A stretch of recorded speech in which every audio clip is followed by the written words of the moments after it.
Hello again, I'm Ruth, and today I'm going to be ranking the Narnia book series from my least favourite to favourite book.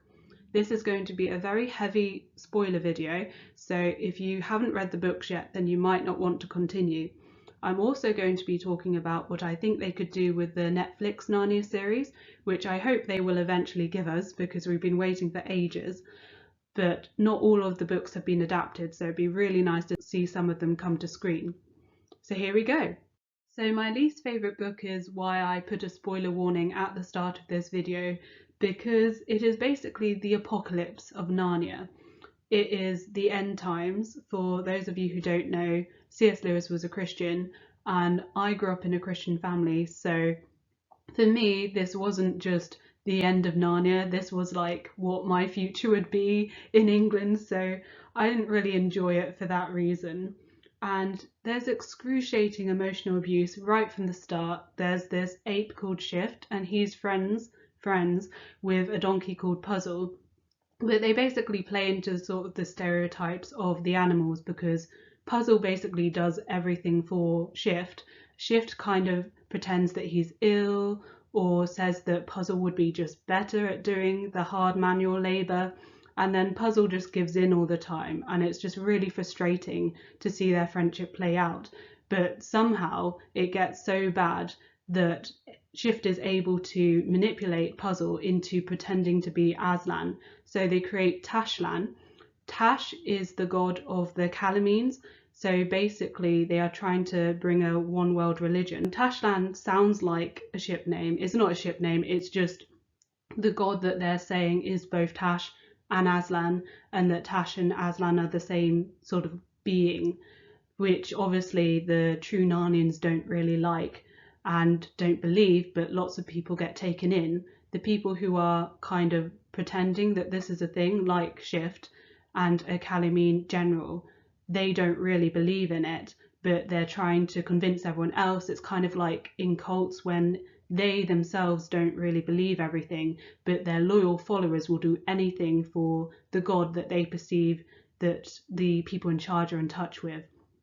So it's a really horrible thing to see play out. And the king of Narnia at the time, who's called Tyrion, he gets captured, and basically the kind of Tashlan cult have taken over Narnia, and he gets tied to a tree. So a bit that I do like is that the woodland animals are very loyal to him and sort of feed him water and give him food in the night when they think no one's looking, even though they are scared of Tashlan. And that's really sweet because it's kind of like he's a Disney princess or something. And also I like that there's the Friends of Narnia, who are basically all of the children who have gone through portals to Narnia over the years. So obviously there's the Pevensies, there's Eustace and Pole, and then there is Diggory and Polly. There isn't Susan, which is basically why Neil Gaiman wrote The Problem of Susan, which is a play on a book that C.S. Lewis wrote. The problem of Susan is Neil Gaiman kind of being annoyed that Susan didn't get to Narnia Heaven, which is basically Aslan's country, because this is genuinely the Narnia apocalypse. It doesn't end well. Everyone dies and kind of goes to heaven or doesn't go to heaven. And Susan doesn't die because she's not with the Friends of Narnia anymore. She doesn't believe in Narnia. So therefore what actually happens to her is that all her family die on a train accident and she is left by herself. So that seems quite harsh. And C.S. Lewis was doing it as kind of an example of someone becoming a non-believer after they've been a Christian. But obviously from most people's perspective that is quite a harsh way to play it out. But I never really cared that much about the problem of Susan in this book because I never really cared about Susan as a character. You know, she didn't find Narnia, she didn't have a great redemption arc, and she's not a hero, so she never really seemed like an important character to me. So it's not really part of the reason why I don't like this book. The reason why I don't like this book is because I really don't like dystopians, and it's very heavy-handed with the allegory in this one. The dwarves are very much supposed to be atheists. They can't see Narnia Heaven even though they're in it, and they're really horrible to everyone and don't want to help either side. They don't want to help the Narnians with Tyrion trying to save Narnia, although it doesn't really work out for him, and they don't want to be on the side of Tashlan either. The nice thing is that C.S. Lewis shows his theology isn't as harsh as some people's is, because there's Emeth, the Calamine, who has been sort of worshipping Tash all his life, and he actually gets into Aslan's country because Aslan says that he takes all of Emeth's worship to Tash as being to him because Emeth was a good person and lived a good life. So that's quite nice. It means that C.S. Lewis didn't think that all sort of Hindus and Muslims are damned in the way that some Christians do. And actually they see Tash, which is a really scary part of the book, and he kind of looks like a Hindu god. He's kind of got 6 arms and this bird face, but I think the illustration is actually really beautiful, and even though he's scary, he's sort of kind of aesthetically pleasing, kind of like some of the Hindu gods that have animal heads. But basically this book is really depressing because everyone dies. They try to save Narnia and in fact it doesn't actually work, and then they just go to heaven.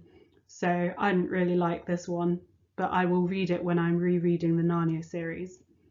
I think that the way they could make this adaptation so that I'd actually enjoy it is if they really leaned into the saturnine aspects of this story. So they could have a flashback at the start to the Earthman from Bism saying he will wake at the end of the world about Father Time, and then they could have a kind of echo of the end of the world, world, and then they could cut to the credits, which I am expecting to be beautiful and have gorgeous music and typeface, just like the previous Narnia adaptations. And then you can have sort of throughout all the characters coming together, and you've got this sense of inevitability. So you keep sort of flashing back to each group of characters, and you kind of know that they're eventually going to meet and it's all going to go down, which it eventually does at the shed. But I think if you just get that sense of thrilling excitement about the end of the world, kind of like in Good Omens, and the audience already knows that it's going to happen, and they're not kind of hoping that the children will save Narnia in the same way, then it won't be such a disappointment. It could actually be really spectacular. So for me, there's a really big jump from The Last Battle up to The Voyage of the Dawn Treader at number 6. I do like the diary format, the way that you can read Eustace's diary entries about how much he hates everyone, and then it goes back to the normal third-person narrative. And I do like quite a lot of the narratives in this book. There's just too many of them, and I think that's the reason that I don't enjoy it as much, because you don't get to sit with any of them for very long because you need to go to the next island and find the next lord. So like I said in my other video, I like the abolishment of the slave trade story, and I like Eustace turning into a dragon. I also like the Dufflepuds, which are really silly creatures that have 1 foot, because they say stuff like how they thought it would be better and save time if they washed the dishes before dinner, so they didn't have to do it afterwards. And I've been to see the Mappa Mundi, which apparently is what inspired C.S. Lewis, with the monopods that are shown on that map, so that was really exciting to see. I also think the Goldwater or Deathwater episode is quite interesting because Caspian and Edmund almost come to blows because they're so excited by the fact that there is this water that turns things into gold, and it's really beautifully done in the BBC series where you see them putting in a shell into the water and it looks like when it comes out that it has turned to gold, and I think that's really well done and much better done than it is in the Walden series. And I actually thought that the Walden Media series went from The Lion, the Witch and the Wardrobe and Prince Caspian as the Disney films into the BBC The Voyage of the Dawn Treader, and the only thing that I noticed that was different was that Edmund was ginger. So I thought they'd replaced Edmund, but for some reason I didn't recognise that everyone else had changed. But I guess that's just being a kid, you don't really notice stuff so much. Originally this was meant to be the 2nd book in the series, and they were going to go sailing back in time in order to give the boy's blood to a sick king. So obviously you see some of those narratives come up in The Silver Chair. And it's really interesting because they would have gone backwards through time, going through the Odyssey and other exciting sailing adventures. So it would have been quite fun to see that version of it play out, but I guess it would have been similarly quite episodic, so it may still have made it only to number 6 in my ranking. So I really enjoyed the BBC adaptation of The Voyage of the Dawn Treader with the animatronic dragon and the sea serpent with his terrifying face. But with the Disney films, my favourite was Prince Caspian, and the book comes here at number 5. I think the reason why it doesn't come higher is because in the book you start off with the Pevensey children, and they're at the train station waiting to go to school, and then they end up in Narnia. And it takes a while before they meet Trumpkin because they save him from 2 Telmarine soldiers. And then he starts telling them the story of Prince Caspian. And I think really they shouldn't have framed it in storytelling what they did in the Disney film, which is go straight into the story of Prince Caspian. But unfortunately, in the Disney film, there's not enough time to show him meeting Dr. Cornelius and finding out that he's half dwarf and stuff like that, which was done so well in the BBC adaptation. So that was partly because Ben Barnes was like 25 when he played Prince Caspian. So you don't really get to see him growing up in the same way. And in the BBC version, he's much more the right age for Prince Caspian. He's kind of 14. And I think Peter is supposed to be also 14. So William Moseley was quite a lot older by the point of filming Prince Caspian, which is probably why they wanted an older actor to play opposite him as Prince Caspian. But I think Ben Barnes kind of going on about how he's not ready to be king when he's 25 is kind of like, well, are you going to be ready to be king when you're 30? I get why they chose him because obviously he's a famous actor now and he's really good looking, so they stuck his face on all the posters and then people came to see the film. But I also think he is quite a good actor and I really enjoyed his dynamic in the Disney film with Knickerbrick and Truffle Hunter, where they're sort of getting at each other and Knickerbrick obviously wants to try and kill him, but Truffle Hunter's like, oh, you can't do that, he's a guest.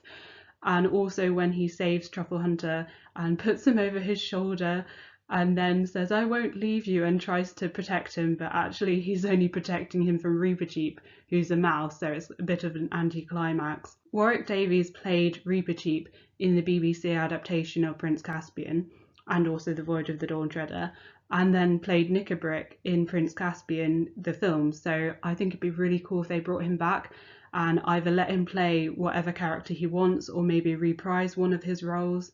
I think it was so random that they had Joanna David voice Truffle Hunter in the BBC adaptation, because she doesn't play Truffle Hunter like in body, she just voices Truffle Hunter. She is a very famous actress. She is married to Edward Fox and her children are Amelia Fox and Freddie Fox, so it's pretty cool that she was in it.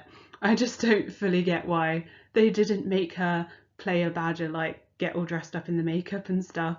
I would have really loved that. They definitely kept in Miraz being totally evil and you're actually quite scared of him. It's kind of like Claudius in Hamlet, and I don't think you really need any motivation for him. In Lion King, Scar kind of says how he's always felt second to Mufasa, but you don't really need that. You kind of know that he's always hated his brother and that he just wants to be king and is very selfish. I think that's enough that he would want to kill his nephew. You don't really need to go into the psychology of it. Basically, they need to get rid of all the kind of vigil aspects, which kind of come from C.S. Lewis probably basing this book on Mars, the medieval planet, because Mars had a kind of personality of not only knightliness, which is shown by Peter when he is fighting Miraz, but he waits for him to get up and stuff like that. It also has vigilance, which is just waiting for things to happen, which obviously from a narrative perspective is not that interesting. So I think they need to sort of get rid of all the children waiting in order for them to find Prince Caspian like they do in the book. It takes ages for them to actually find Prince Caspian. There's also weird bits with Bacchus the wine god, and at the end Aslan sort of freeing a school and blowing up a house. So you can have those in because they are in the book and they're the sort of whimsy part of the book.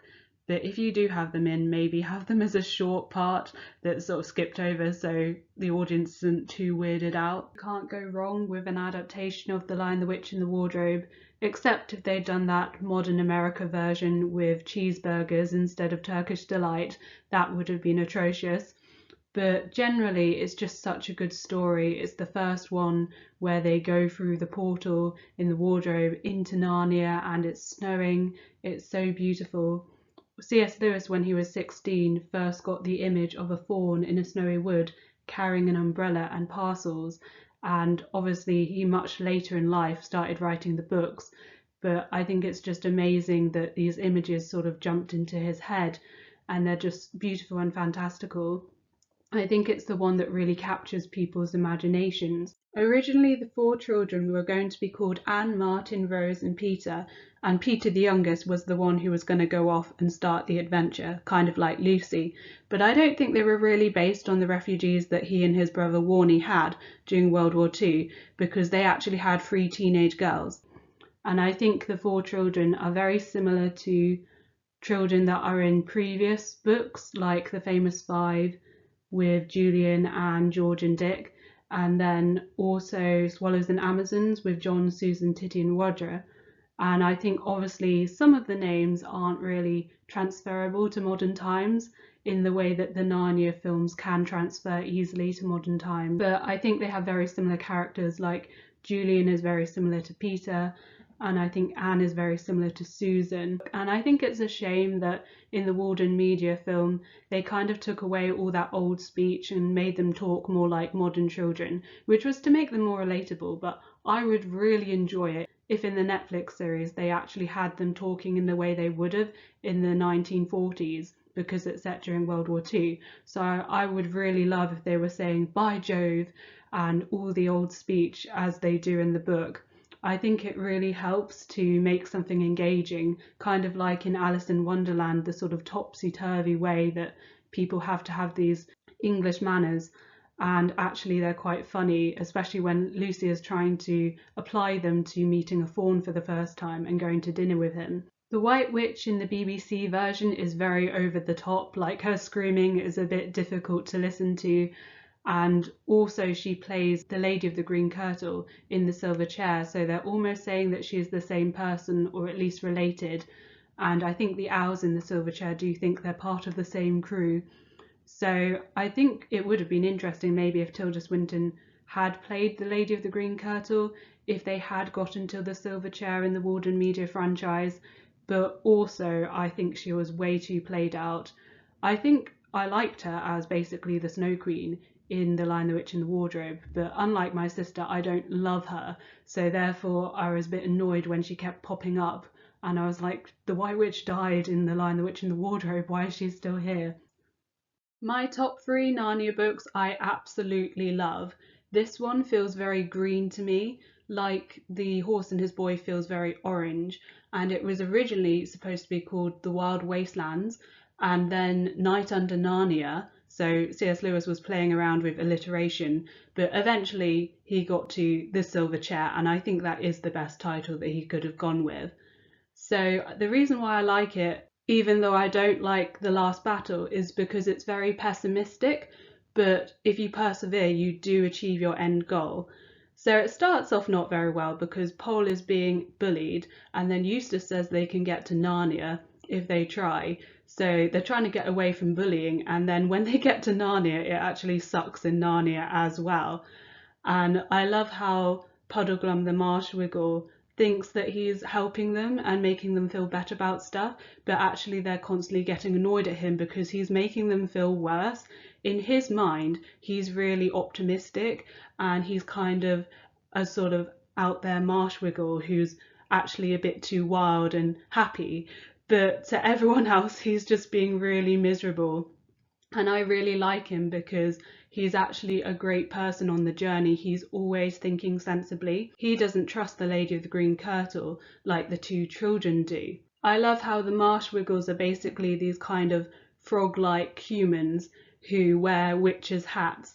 and he is played by Tom Baker, who was a doctor, so I think that's pretty cool that he was one of the Doctor Who's. I think they need to get someone more charismatic to play Rillian than they had in the BBC series, because he's really arrogant when he's under the enchantment, but you need to like him. And I think one of the things they did well was have flashbacks, a sort of montage showing how he got lost in the first place, because that helps you, first of all, recognize him a bit, but also feel sorry for him and get attached to him. At the same time, he was so creepy in the BBC version. He was really slimy, and I think you need someone who can kind of be weird and eccentric, but also somehow you kind of like him. I think Harry Lloyd, someone like that, would play it very well, someone who's a bit of a Shakespearean actor. And also, I really like the owls in this book, the way they rhyme everything with twit-to-roo, and they have an actual parliament of owls, so I'm really looking forward to CGI owls, hopefully good CGI rather than the bad, overly realistic sort of there's too many light sources going on CGI. But if they could just have it naturalistic and you really feel like the children are flying on owls, I think that would be spectacular. And also it's quite fun to have Trumpkin when he's older, so you could sort of see him come from Prince Caspian to this sort of old vizier who has to try and listen through a trumpet horn in order to actually hear people. He thinks that Eustace is useless, which is really funny. And Camilla Powell plays Pole in the BBC series, and I've seen her in some of the detective shows that I like, and also she was in the Treasure Seekers after she was in the Narnia series. This book is very bizarre, sort of with moonlight enchantments and madness, and I think that this could be the one that Greta Gerwig does really well, because it's so surreal and she does her films very bitty, and thus far I haven't really gotten into her films because it feels like lots of different films smashed together, but because this book is so peculiar and whimsy, I think her style could really work for this, as well as for The Magician's Nephew.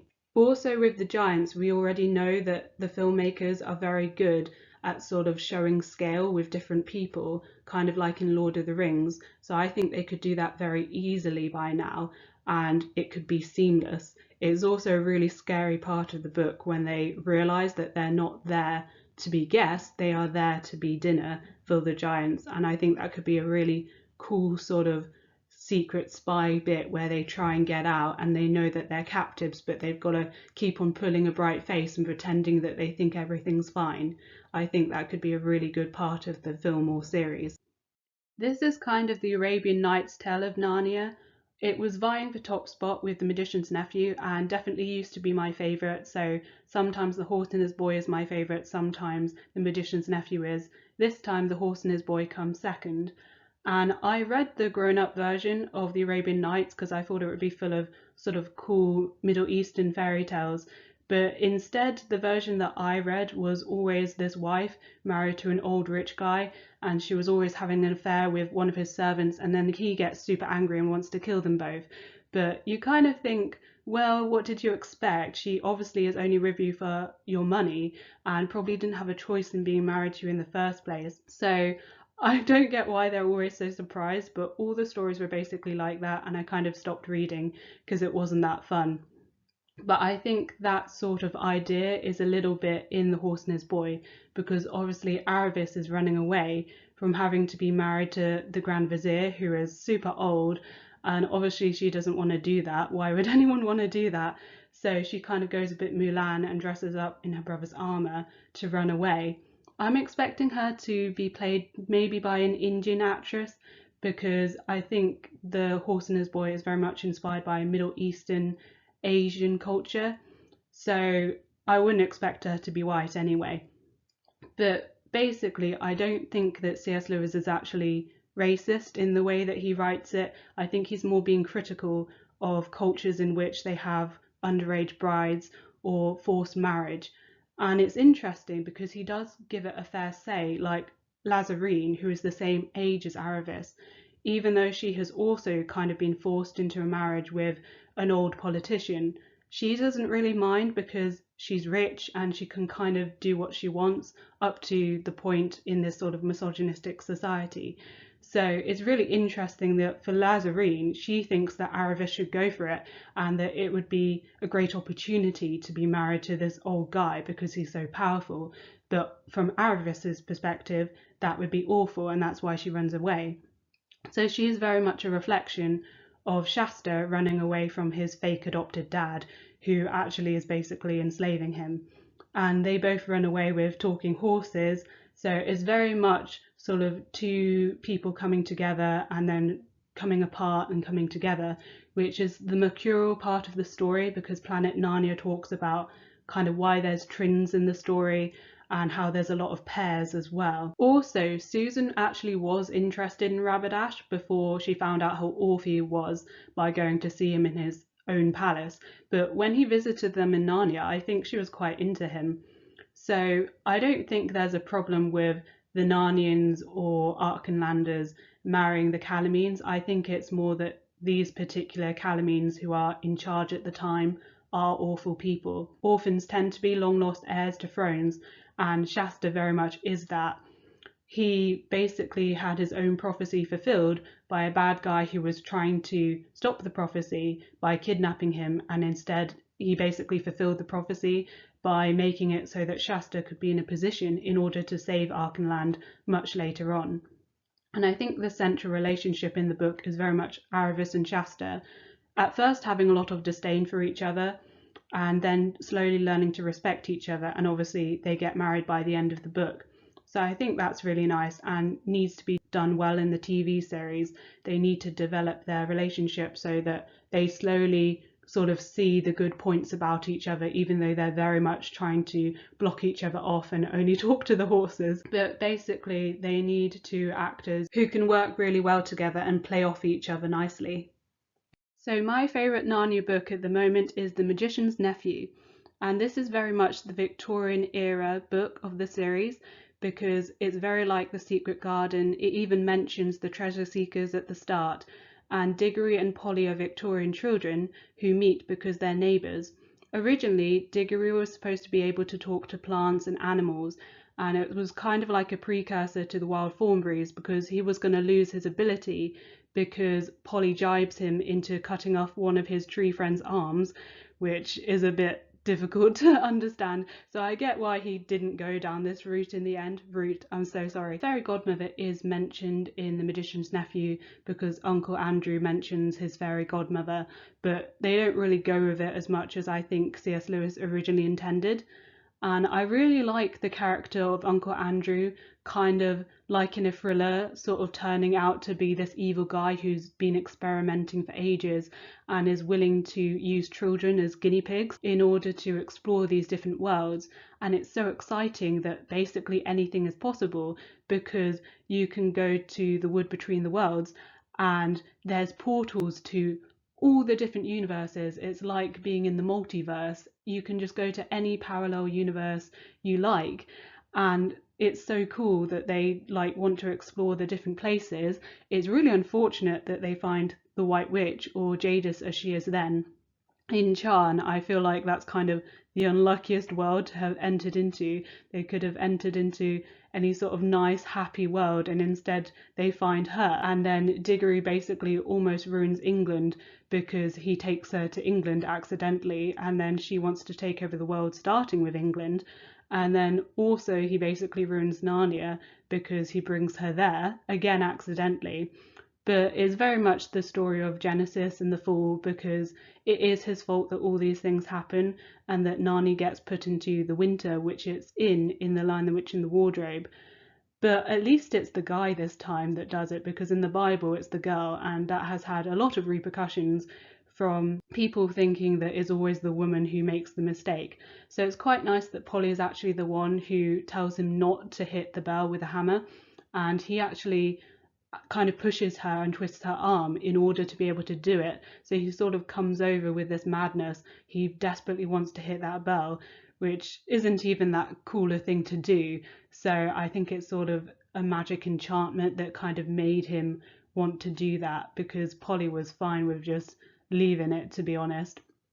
And also it's very much a story of Venus, the medieval planet, and fertility. It sort of has all the animals and the birth of Narnia, and it is really cool that you get to see the start of Narnia in this and then the end of Narnia in the last battle. I like how this narrative gets worse and worse as it goes on. Things escalate and it becomes more and more difficult to get rid of this evil witch who he initially thought was great. Polly clocked on immediately that she was awful, but he thinks she's great, and Uncle Andrew is obviously a bit infatuated with her, but anyone with eyes can see that she's awful and you need to get rid of her fast.